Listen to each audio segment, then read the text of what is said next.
உண்மை என்ன அப்படின்னா, விஜய் இருக்கிற உயரங்கிறது நீங்கள் கண்ணுக்கு எட்டாத ஒரு உயரத்தில் இருக்கிறார், அதுதான் உண்மை. ஸோ அதனுடைய வெளிப்பாடு தான் இன்றைக்கு ஜனநாயகனுடைய அந்த ட்ரெய்லருக்கு கிடைத்திருக்கிற வரவேற்பு அப்படிங்கிறது. இன்னொன்று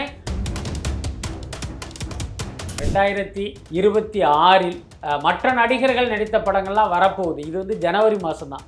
அஜித் படம் இனிமேல் தான் ஆரம்பிக்க போகிறாங்க. ஒருவேளை அந்த படத்தை 2026 ரிலீஸ் பண்ணுறதா வச்சுக்குவோம். அந்த படம் கூட ஜனநாயகனுடைய வசூலை வந்து டச் பண்ண முடியாது.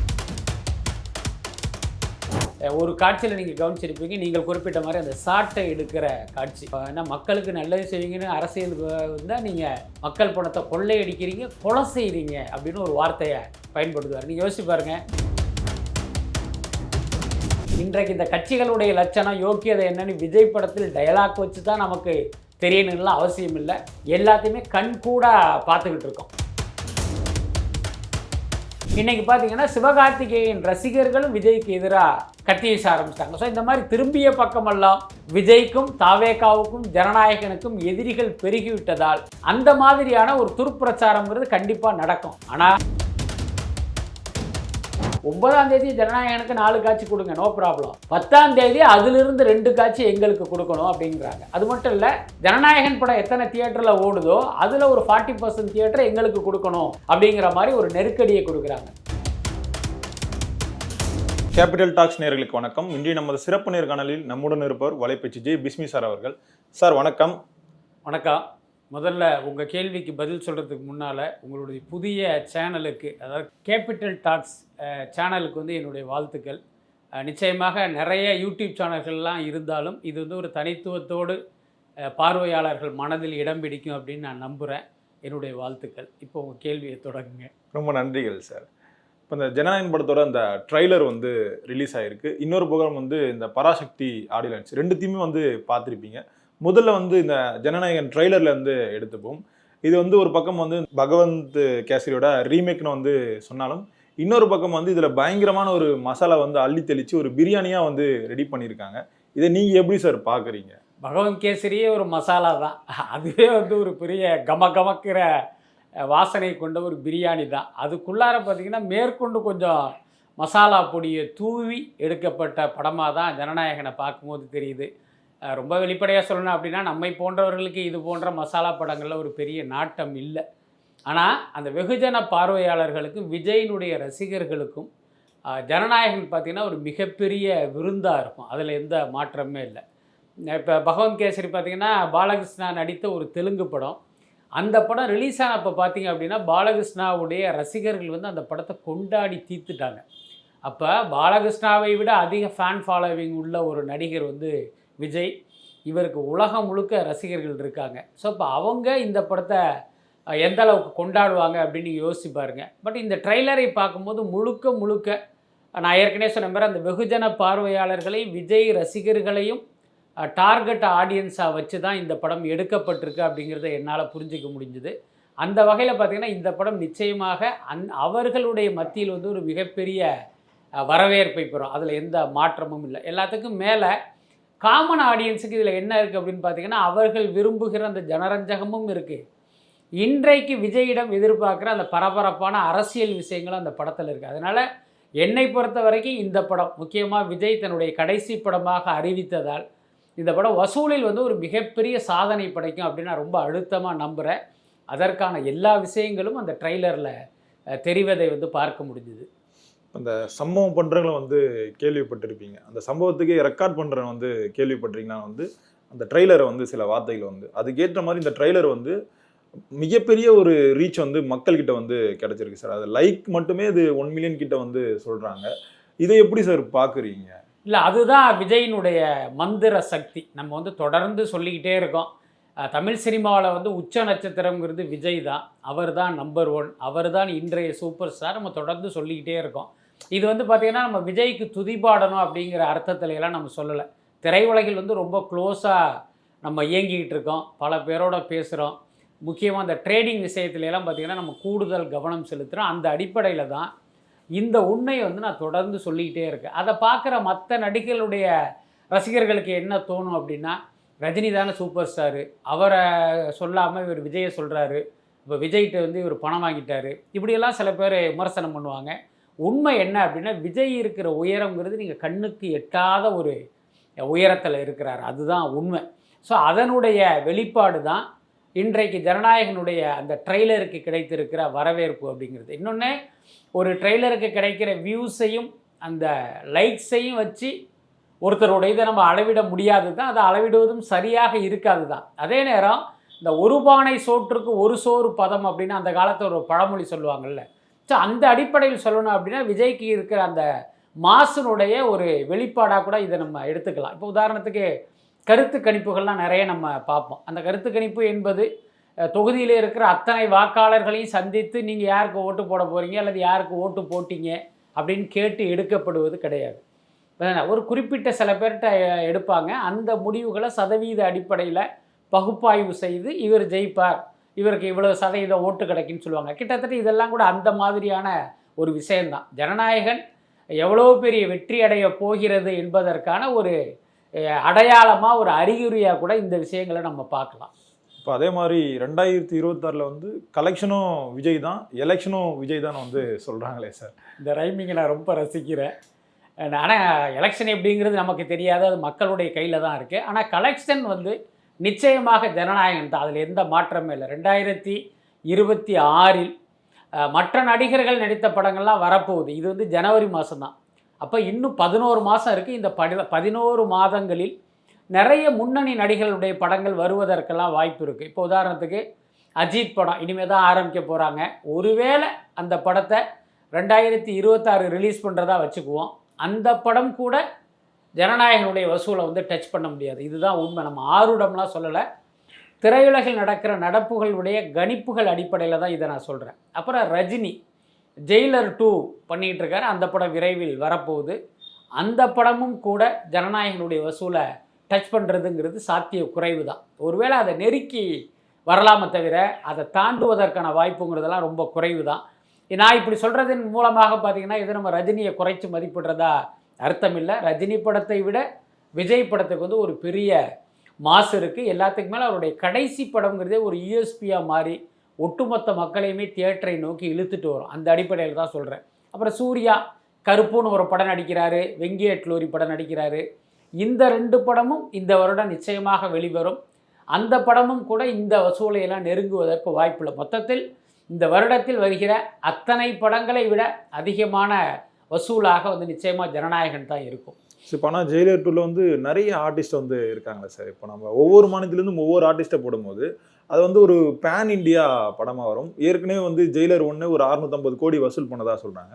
இப்போ எப்படி பார்த்தாலும் இந்த படம் வந்து ஒரு 700-800 கோடி கிட்ட கலெக்ட் பண்ணுமே சார். அதாவது பார்த்தீங்கன்னா ஜெயிலர் 2 ஒரு மிகப்பெரிய மைனஸே ஜெயிலர் படத்தினுடைய வெற்றி தான். இப்போ இது வந்து ஒரு நார்மலான ஒரு ரஜினி படமாக இருந்தால் நீங்கள் சொல்கிற மாதிரி இது எல்லாமே அந்த படத்துக்கு ப்ளஸ்ஸாக மாறி ஒரு பெரிய வசூலை கொடுப்பதற்கு வாய்ப்பு இருக்குது. ஆனால் இப்போ ஜெயிலர் படம் பெரிய வெற்றிங்கிறதுனால இப்போ எல்லாருமே அதை விட இது சூப்பராக இருக்கணுங்கிற ஒரு மனநிலையில் தான் வருவாங்க. கொஞ்சம் குறைஞ்சாலே பார்த்தீங்கன்னா அது படத்துக்கு மைனஸ் ஆகிடும். ஒரே வார்த்தை தான், ஜெயிலர் மாதிரி இல்லை அப்படிங்கிற ஒரு ரிப்போர்ட் வந்துச்சு அப்படின்னா ஜெயிலர் 2 வந்து காலி ஆகிடும். ஸோ அந்த ஆபத்து இருக்கிறதையும் நம்ம உணரணும். பட் நம்ம காலியாகணும்னு ஆசைப்படலை.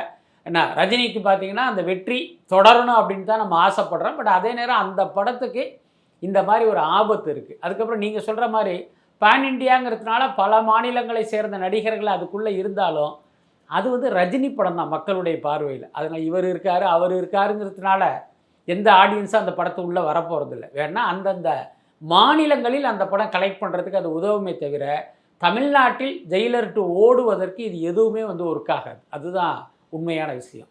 முன்னாடி வந்து கலைஞருக்கு எதிராக வந்து எம்ஜிஆர் வந்து அந்த சாட்டையை வந்து எடுத்தார். இப்போ வந்து ஸ்டாலினுக்கு எதிராக விஜய் வந்து அந்த சாட்டையை வந்து எடுக்கிறாருன்னு வந்து சொல்கிறாங்க சார். இந்த ஜனநாயகன் படத்தின் மூலமாக அதெல்லாம் நமக்கு தெரிய வருது. நிச்சயமாக ஜனநாயகனுடைய ட்ரெய்லரை பார்த்தீங்கன்னா அதில் பல்வேறு விஷயங்கள் வந்து ஒரு குறியீடாக சொல்லப்பட்டிருக்கிறதா தான் நான் நினைக்கிறேன். அவருடைய யானை வர்றது அதெல்லாம் போக ஒரு காட்சியில் நீங்கள் கவனிச்சிருப்பீங்க, நீங்கள் குறிப்பிட்ட மாதிரி அந்த சாட்டை எடுக்கிற காட்சி.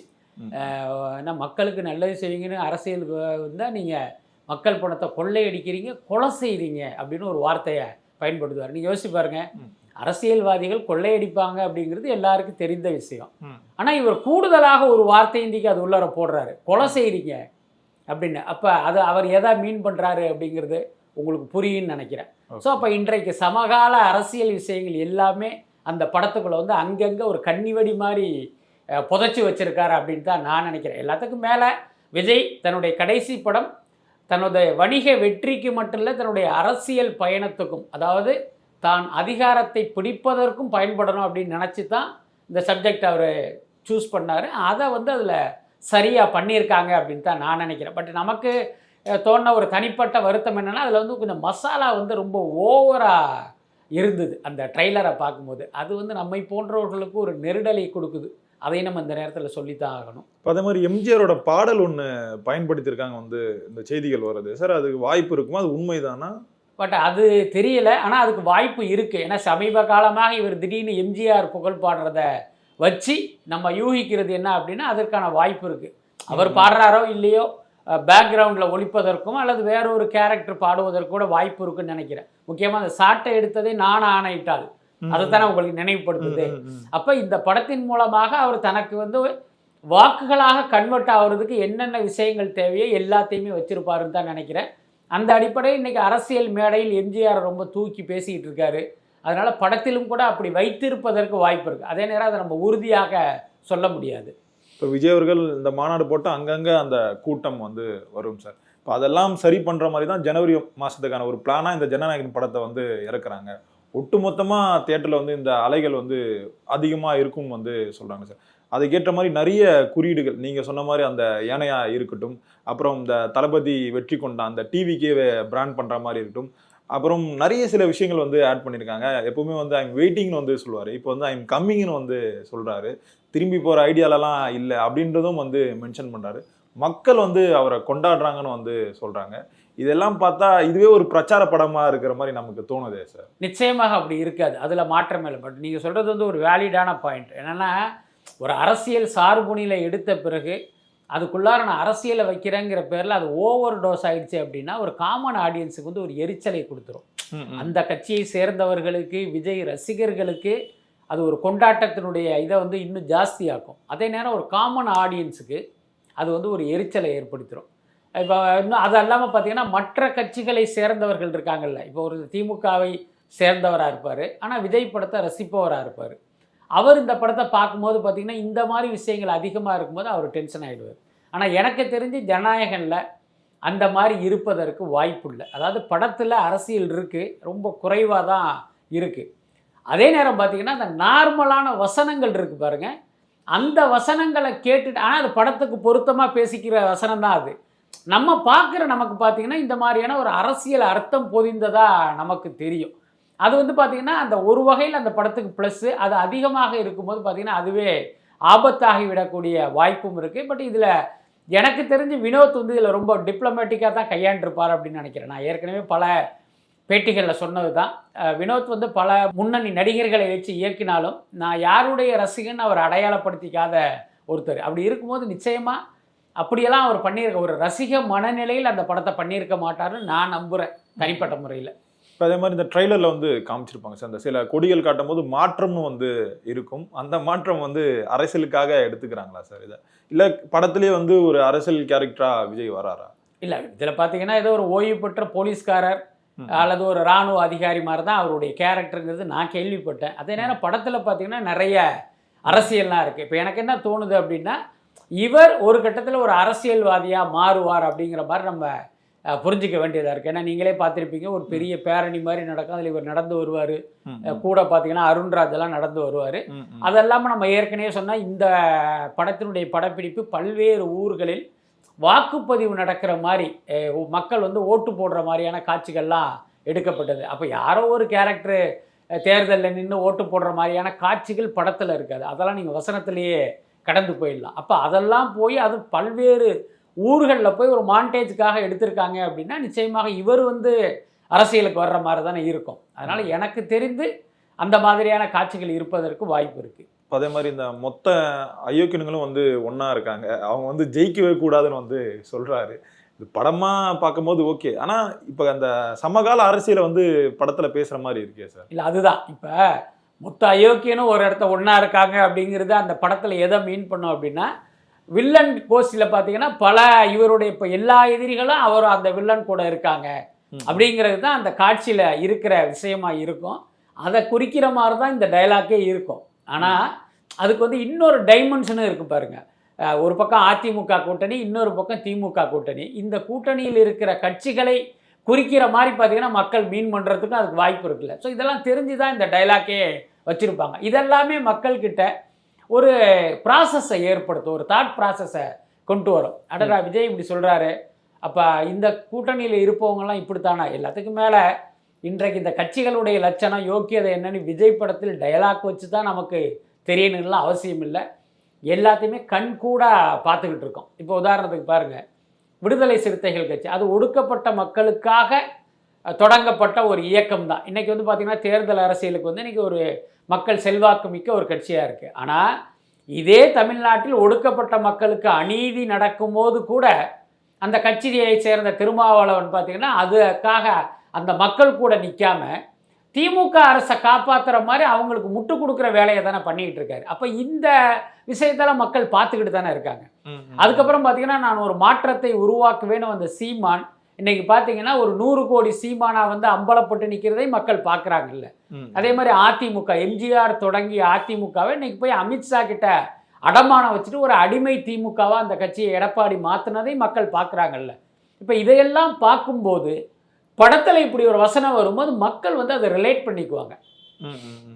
இப்போ அதே மாதிரி நீங்கள் சொன்னதான் சார், பெரிய அளவில் வந்து ஜனநாயகன் வந்து வசூல் பண்ணணும்னு வந்து சொல்கிறாங்க. ஆனால் இப்போ அதெல்லாம் நடக்கக்கூடாதுன்னு சொல்லிட்டு சில வேலைகள் வந்து இப்போ சமீபமாக நடந்துட்டுருக்கு.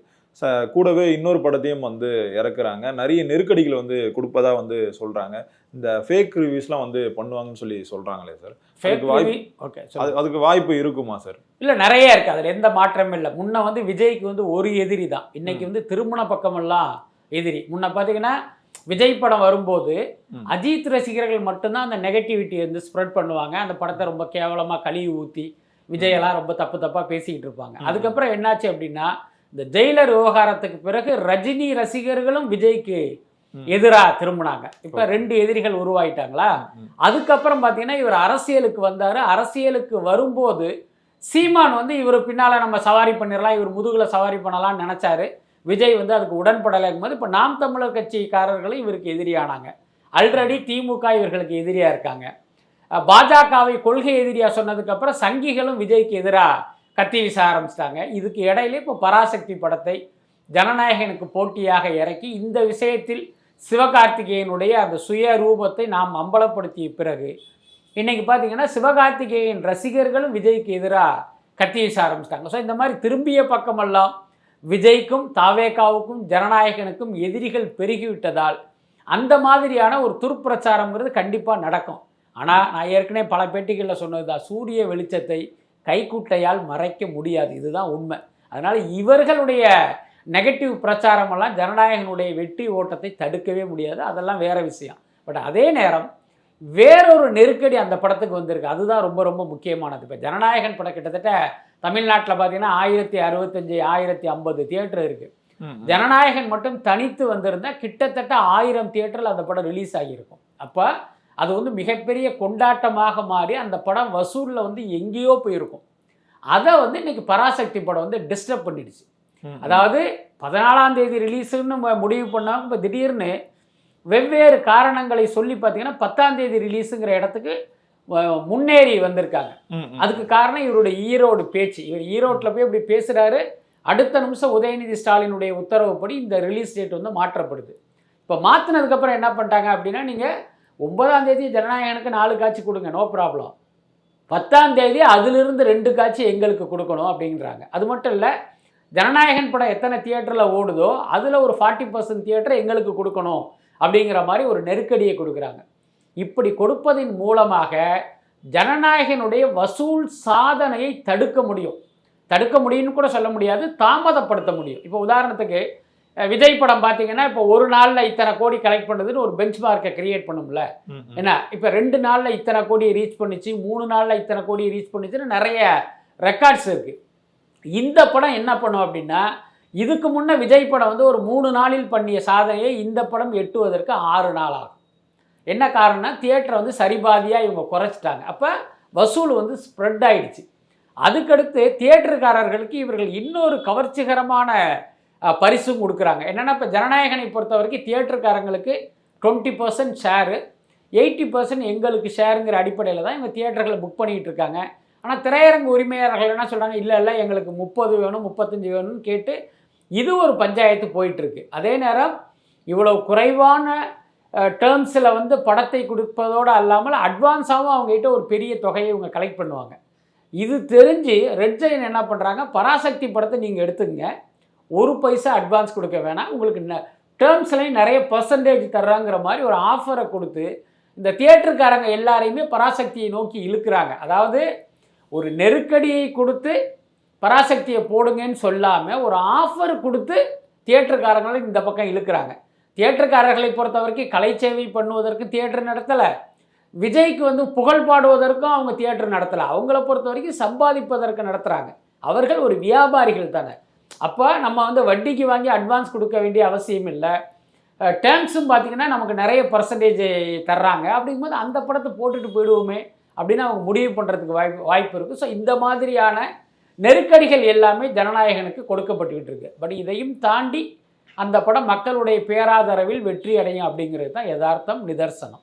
பொறுத்து இருந்து பார்ப்போம் சார் என்ன நடக்குதுன்ட்டு. ரொம்பவே நன்றிகள் சார், எங்களோட நேரம் நம்பிக்கை. நன்றி சார். நன்றி.